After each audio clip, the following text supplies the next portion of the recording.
F1 વિઝાના રેગ્યુલેશનમાં તાજેતરમાં કેટલાક ફેરફાર થયા છે, જેના કારણે ભારતીયો સહિતના ઇન્ટરનેશનલ સ્ટુડન્ટ માટે કેટલીક ચેલેન્જ પેદા થશે તેવું લાગે છે.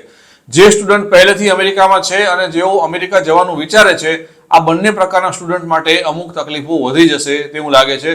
ફેરફાર એ થયો છે કે સ્ટુડન્ટ પોતાના વિઝાનું સ્ટેટસ જાળવી રાખે તે દરમિયાન કેટલા સમય માટે તે અમેરિકાની બહાર રહી શકે તેમાં ચુસ્ત રીતે રેગ્યુલેશન લાગુ થવાના છે. નવા નિયમ પ્રમાણે કોઈ પણ એકેડેમિક વર્ષમાં સ્ટુડન્ટ સળંગ 5 મહિના અમેરિકાની જો બહાર કાઢે તે નહીં ચાલે. આ એક એવો નિયમ છે જે વિદેશમાં સ્ટડી કરવાના પ્લાન, ઇન્ટર્નશિપ કે પછી એકેડેમિક બ્રેક્સને પણ અસર કરી શકે છે. આ નિયમો એવા સ્ટુડન્ટને અસર કરશે જેમણે અભ્યાસના ભાગરૂપે અમેરિકાથી બહાર જવું જરૂરી છે. અમુક સમય માટે જો 5 મહિનાથી વધારે બહાર જવું હોય તો તેમને અસર થવાની છે. ઇન્ટરનેશનલ પ્રવાસ આવશ્યક હોય તેવા પ્રોગ્રામમાં એડમિશન લીધું હોય તેમને પણ અસર થશે.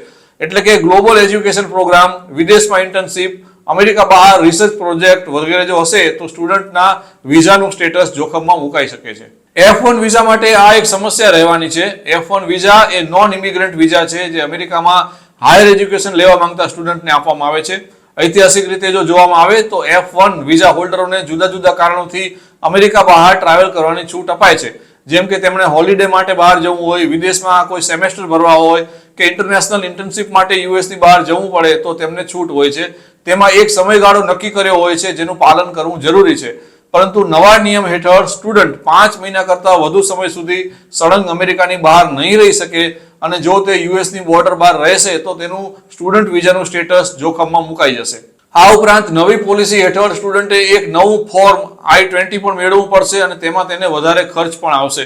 તેથી એક રીતે જોવામાં આવે તો સ્ટુડન્ટ માટે પરેશાની વધવાની જ છે.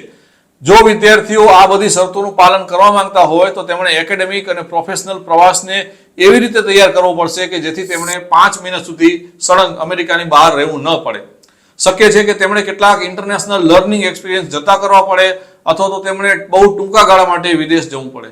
અમેરિકામાં જેઓ પહેલેથી ભણે છે અને ઇન્ટર્નશિપ પૂરી કરવાના છે તેમના માટે પણ ચેલેન્જ છે, કારણ કે સ્ટેમ પ્રોગ્રામમાં એડમિશન મેળવ્યું હોય તેવા સ્ટુડન્ટને કદાચ રિસર્ચની તક નહીં મળે.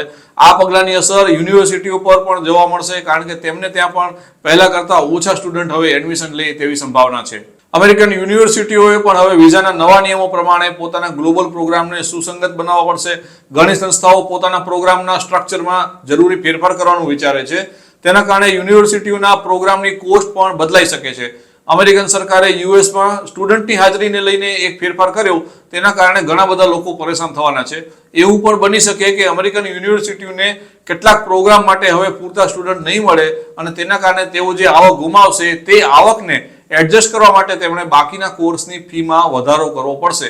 તેથી સ્ટુડન્ટ માટે પણ આ એક ચિંતાનો વિષય બની જશે.